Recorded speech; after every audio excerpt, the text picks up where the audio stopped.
Alors, au lieu qu'il aille directement là-bas, eh bien, on le fait passer tout simplement par un radiateur. Ensuite, eh bien, pourquoi y a-t-il, contrairement au premier moteur turbo prototype, deux turbos?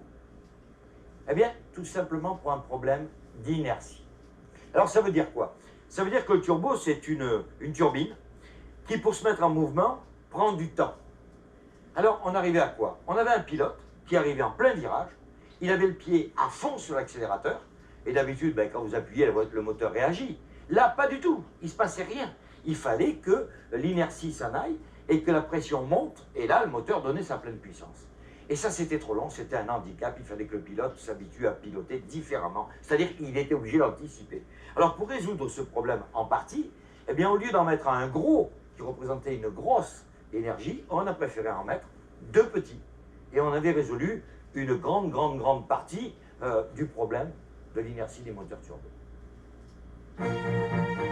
L'étude de la turbocompression a commencé en 1975, quand l'entreprise française Alpine travailla sur le concept d'un moteur turbocompressé pour la Formule 1. Mise en chantier en janvier 1977 et mise à l'essai en juin de cette année-là par la nouvelle écurie Renault, dont le directeur technique était à l'époque François Castin. Les premiers essais furent difficiles et la concurrence se moquait. Les Anglais appelaient les Renault les théières jaunes parce qu'elles fumaient beaucoup. Renault marqua ses premiers points à Watkins Glen en 1978.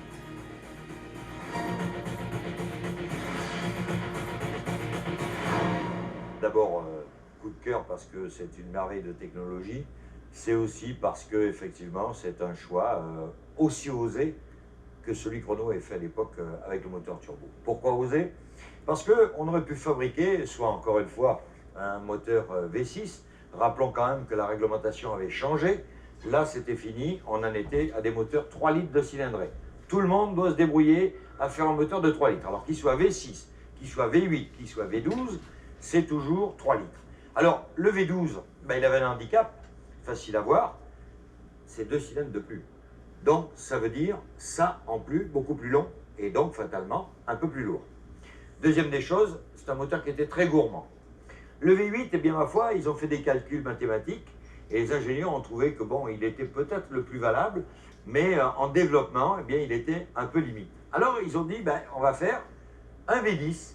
Mais un V10, il n'y avait quasiment personne qui avait joué là-dedans. Donc, il a fallu encore une fois trouver des astuces pour faire fonctionner ce moteur, parce que ce n'était pas aussi simple que cela. Donc, c'était encore une fois un nouveau défi technologique. Et puis, il y a quelque chose dont on n'a pas encore parlé, qui a représenté un pas de géant, encore une fois, dans l'industrie automobile et surtout dans les moteurs turbo. Je veux parler de la distribution pneumatique. Alors, ça paraît ardu. Vous savez qu'un moteur, pour qu'il fonctionne, c'est un moteur à 4 temps. Alors, c'est admission, compression, explosion, échappement. Pour faire marcher ça, on a des soupapes. Pour fermer, donc, les temps d'ouverture, d'entrée et de sortie des échappements. Alors, ces soupapes, vous allez les voir, elles ont des ressorts. C'est ce que vous avez sur vos moteurs. Mais à une certaine vitesse, ces ressorts s'affolent tout seuls, ou ils cassent. Alors on a bien essayé toutes sortes d'alliages, on a essayé d'en mettre 2 petits au lieu d'un gros. Bref, on était limité. On tournait à 12, 13 000 tours minute, on ne pouvait pas aller plus haut. Un jour, il y a un ingénieur, il a dit, mais si on supprimait ces ressorts et qu'on les remplaçait par des valves avec de l'air comprimé, on résoudrait ce problème. Eh bien, ça a été tellement bien résolu qu'aujourd'hui, les moteurs peuvent atteindre 18 000 tours. Hein, et toutes les équipes, aujourd'hui, que ce soit Ferrari, BMW, n'importe qui, a ce système. Donc, encore une fois, grosse révolution. Quand on parle d'un moteur 3 litres 10 cylindres de 3000 cm3, qu'est-ce que ça veut dire? Les 3000 cm3, c'est le volume balayé par le mouvement de va-et-vient des pistons dans les 10 cylindres. Chaque cylindre ayant un volume de 300 cm3. Et les 3 litres, c'est tout simplement que si on remplissait les 10 cylindres, on accumulerait 3 litres de liquide. Autre chose d'important, il y a ce qu'on appelle en dessous un réservoir où il y a sur un moteur conventionnel l'huile qui est dedans.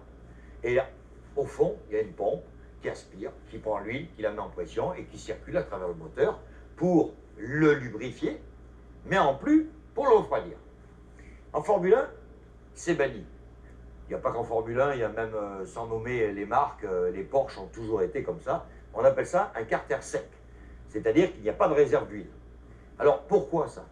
Tout simplement, le secret d'une Formule 1, c'est d'être le plus proche possible, que le poids soit le plus bas possible du circuit, pour pas que la voiture se promène d'un côté ou de l'autre dans les accélérations. Alors, comment ça fonctionne? L'huile se trouve dans un réservoir à huile qui se trouve derrière le pilote, entre le moteur et la boîte de vitesse en général. Alors, pour arriver ici, ben, c'est pas très compliqué. Vous avez une conduite d'arrivée d'huile, vous avez une pompe à pression qui va donc mettre cette huile en pression dans tout le moteur. Et pour qu'elle puisse retourner au réservoir qui est quand même assez loin, eh bien, on a rajouté ici une deuxième pompe. Alors celle-ci, elle fait l'effet contraire. L'autre, rappelez-vous, elle prenait l'huile, elle l'envoyait dans le moteur. Eh bien, celle-ci aspire l'huile du moteur et la renvoie dans le réservoir. Avec une nuance, c'est que, comme on le dit souvent, ce sont des moteurs qui travaillent à très haute température et pour pas que l'huile se désagrège, qu'elle ait gardé son efficacité, eh bien on la fait passer, elle aussi, à travers un petit radiateur d'huile afin de la refroidir. Alors, voilà en gros un petit peu un moteur de Formule 1 moderne d'aujourd'hui. On parlera un peu plus tard de l'embrayage. Le temps de vous le montrer, on vous montrera la différence avec votre disque à vous, qui est imaginé beaucoup plus grand. Il est comme ceci. Donc vous avez bien compris que s'il était là, le moteur serait beaucoup plus grand. Donc, en faisant ça, eh bien, on a résolu une partie du centre de gravité.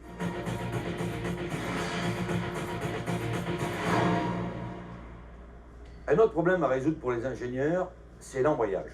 Effectivement, il faut passer cette puissance énorme dans la boîte de vitesse et entre les deux, ben, il y a un embrayage comme sur votre voiture. La seule différence, c'est toujours pareil, c'est le poids et l'encombrement. Alors là, on a résolu le problème en diminuant toute la circonférence du disque, mais au lieu d'en laisser un, évidemment, on en a mis plusieurs. Dans ce cas-ci, vous voyez, il y en a 4. On peut aller à 5, à 6, dépendant des fabricants de systèmes d'embrayage. Mais toujours pareil, gagner du poids, mais tout en respectant, évidemment, la puissance énorme à passer. Donc, vous voyez, c'est encore là aussi un vrai casse-tête. On a mis du temps avant d'utiliser ce genre d'embrayage. Colin Chapman, le fondateur de l'écurie Lotus, a été le premier à comprendre l'importance de la commandite dans le développement de la discipline de la Formule 1. C'est au Grand Prix de Monaco 1968 que Chapman a fait courir ses Lotus 49 aux couleurs du commanditaire Players Gold Leaf du géant Imperial Tobacco. Une révolution dans le monde très sélect de la Formule 1 où les écuries jusque-là faisaient courir les voitures aux couleurs nationales, rouge pour l'Italie, vert pour l'Angleterre, argent pour l'Allemagne, etc. C'est pas parce qu'on a un moteur le plus puissant que nécessairement on ira le plus vite. Non, non, parce qu'une fois encore, le moteur, on disait qu'il sert, il est partie intégrante de la voiture et de son ensemble purement dynamique, mais il faut aussi qu'il va participer par l'homogénéité entre son comportement et la sollicitation du pilote.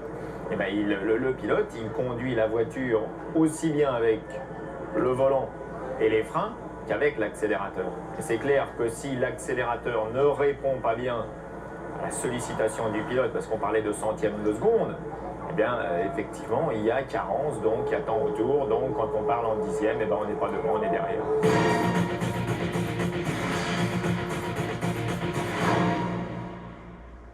Un petit retour en arrière. Eh oui, il n'y a pas longtemps, on changeait encore de vitesse à la main.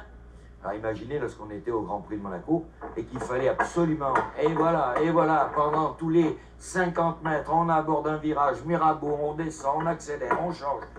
Ça a été comme ça pendant 50, 60, 70 tours. Ben, ils se retrouvaient, il y avait des pilotes qui se retrouvaient avec les mains en sang. Alors, d'un, c'est très très dur physiquement, mais de deux, vous avouerez comme moi que c'était pas très sécuritaire puisque fatalement, il faut lâcher le volant d'une main pour passer les vitesses. Aujourd'hui, c'est fini. Je serais même tenté de vous dire, c'est le grand confort.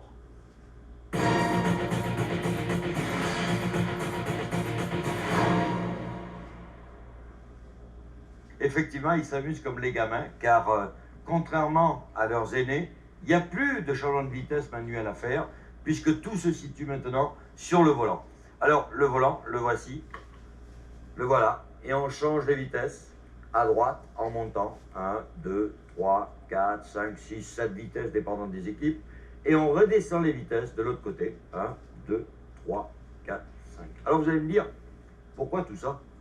Ben, d'abord, c'est évident que c'est une mesure de sécurité, puisque à partir d'aujourd'hui, le pilote n'enlève plus les mains du volant, puisqu'il y a juste à appuyer. La deuxième, c'est tout simplement parce qu'encore un ingénieur brillant, cherchant des dixièmes face à la concurrence, s'est aperçu que l'être humain mettait trop de temps dans le mouvement pour passer celle-ci. Alors, un contact électrique qui envoie un signal à la boîte de vitesse qui, elle, réagit 10 fois ou 20 fois plus vite qu'un homme. Alors, vous allez me dire, pourquoi ils enlèvent le volant? Eh bien ça, c'est encore autre chose. C'est surtout pour la sécurité. Il y a des normes très précises. Il faut que le pilote soit sorti de la voiture. Donc, pour sortir plus vite, eh bien, rien de tel que hop, et on est dehors. Et pourquoi il est, disons, coupé? Tout simplement parce que dans votre voiture, lorsque vous braquez à fond, vous êtes obligé de faire au moins un tour et demi, si ce n'est pas des fois 2 tours, dépendant des marques. Là-dessus, c'est simplement un demi-tour. Voilà, je suis à fond. Un autre demi-tour, sans rien lâcher, je suis à fond. C'est évident qu'on ne peut pas s'amuser à faire ça quand on est à 200, 250 km/h. Alors, c'est d'une précision, et puis c'est direct. Alors, certaines voitures de nos jours ont effectivement la direction assistée. Alors, c'est électrique, un petit moteur électrique, mais bon, vous savez, les règlements évoluent. Alors, ce qui est permis aujourd'hui ne sera plus toléré demain, mais pour l'instant, c'est ce système-là qui est en vigueur. Côté confort, oh là là là là. Alors là, je peux vous dire que la meilleure définition pour moi, c'est exactement le cordonnier. Je me suis fait faire une voiture sur mesure, comme si j'avais fait faire des chaussures. Car effectivement, il faut, dans ce sport, être le plus confortable possible. Mais confortable, c'est un mot qui est exagéré. Pourquoi? Tout simplement parce que, regardez, on n'a aucune place. C'est pas possible, je suis coincé de tous les côtés. Alors, ça a un but évident, c'est de faire corps le plus possible avec la voiture. Alors, on est tenu par des sangles, il y en a 5, contrairement à 2 sur vos voitures. Les côtés que vous voyez ici, ce sont des nouvelles normes encore de sécurité, c'est-à-dire qu'en cas de choc latéral, je suis davantage protégé que sur les anciennes voitures, les anciens modèles. Ensuite, je suis complètement allongé. Je ne suis plus du tout comme dans votre voiture, les pieds qui sont légèrement pliés et qui descendent. Là, j'ai les pieds qui sont plus hauts, excusez-moi, que mon derrière. Mais ça a un bon côté, c'est que c'est beaucoup plus confortable puisqu'on a carrément la jambe qui est complètement allongée. Oui, c'est important que la voiture devienne un membre du corps, hein, en fait. Donc, il faut un peu la connaître et avoir confiance dans la voiture. Sans la confiance, on la sent mal et ça devient très difficile de la piloter à la limite, d'aller vite avec et aussi de la régler. Le siège du pilote est fabriqué spécialement pour lui, compte tenu des énormes accélérations et décélérations.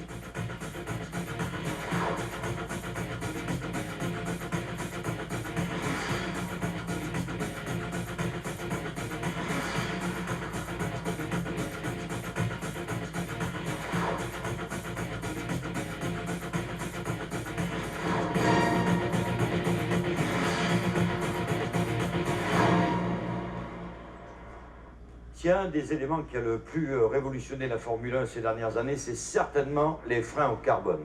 Alors, les freins au carbone, vous les voyez sans vous en apercevoir à la télévision, lors d'un Grand Prix, par exemple. En plein virage, vous allez voir une roue qui tout d'un coup s'illumine, hein, elle devient quasiment jaune ou rouge vif. Eh bien, ce sont ces fameux freins au carbone. Jusqu'à maintenant, bon, votre voiture ne pose aucun problème. Les freins ont été étudiés par les constructeurs suffisamment efficaces pour que vous n'ayez aucun problème. Mais en Formule 1, comme on fait que la recherche de vitesse pure, eh bien, il fallait trouver un système qui freine de mieux en mieux. Ces dernières années, on se servait uniquement des freins comme vous avez sur votre voiture, c'est-à-dire en acier, avec un inconvénient. C'est qu'à un moment donné, lorsque la température du disque devenait trop élevée, eh bien, soit le disque se voilait, c'est-à-dire il était ondulé, soit il risquait carrément de se craquer au complet, ce qui représentait un vrai danger. Alors, avec la venue du frein au carbone, entre parenthèses, le carbone, c'est une matière morte, donc il ne peut pas faire d'expansion, elle reste toujours stable, et ça vient essentiellement encore du spatial, puisqu'on utilise du carbone dans les tuyères des fusées, sur des avions militaires, sur le TGV, les trains à haute vitesse. Pourquoi? Tout simplement parce que notre élément en faveur de ce système de freinage, c'est son poids. Et vous savez comme moi, vous en souvenez, l'ennemi numéro 1 de la F1, c'est toujours les poids. Alors les poids non suspendus, c'est-à-dire les poids qui sont dans les roues. Alors encore une fois, avantage sur l'efficacité, qui est redoutable, il faut bien l'avouer, et aussi le poids.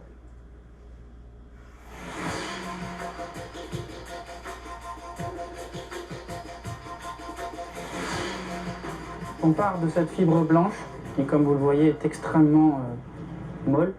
Donc de cette fibre blanche, on a un traitement thermique qui nous permet d'obtenir cette fibre noire. Cette fibre noire est agencée par un procédé textile que je ne dévoilerai pas, qui nous permet d'obtenir ce que l'on appelle une préforme, donc qui est quelque chose d'assez mou, on va dire, qui est très éloigné encore du produit final. Cette préforme est traitée de différentes façons pour enlever toutes les impuretés, tout ce qui n'est pas carbone. De là, on a une préforme dite carbonisée et on a une fibre qui est proche des 100% carbone. De là, cette préforme est placée dans des fours de densification et pendant 2 fois 3 semaines, à des températures très élevées, des très basses pressions, on va densifier le produit, c'est-à-dire qu'on va créer le composite carbone-carbone. En injectant des gaz dans le four, on crée donc l'apparition de molécules de carbone qui vont venir s'installer au milieu de ces porosités qu'on ne visualise pas mais qui existent et qui vont donc faire naître le composite carbone-carbone. La pièce après donc est usinée pour qu'on obtienne en finale un disque de Formule 1 ou une plaquette qui va donc venir frotter sur le disque et qui va donc permettre les performances que vous connaissez sur les Formule 1.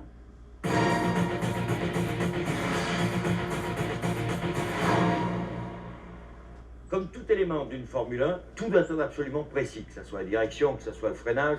Et en parlant du freinage, il faut absolument qu'il soit constant, quelle que soit la température. Alors, pour essayer de garder cette température idéale, eh bien, on a mis une écope. Une écope, vous voyez, c'est une entrée d'air, voilà, en carbone, toujours, parce que c'est très léger. Et alors, supposons qu'il fasse 35 degrés. Dehors, on est vendredi, aux essais. Eh bien, on ne va rien mettre, on va laisser l'air rentrer là-dedans, il va refroidir le disque, il va refroidir en même temps l'étrier de frein, vous savez, les fameuses pinces hydrauliques qui freinent et qui vous ralentissent, mais en plus de cela, un autre élément, vu que le carbone chauffe terriblement, il y a un roulement de roue là-dedans, eh bien, il va servir aussi à refroidir ce roulement de roue. Alors, si le lendemain, il ne fait que plus que 22 ou 23 degrés, qu'est-ce que l'on fait? Ben, c'est très simple, on prend simplement du collant, un collant, comme l'on dit du scotch, hein, et puis on va fermer progressivement la partie comme ceci, comme ceci, comme ceci. Et dessus, on le verra sur la pièce détachée, vous allez voir qu'il y a des collants avec des températures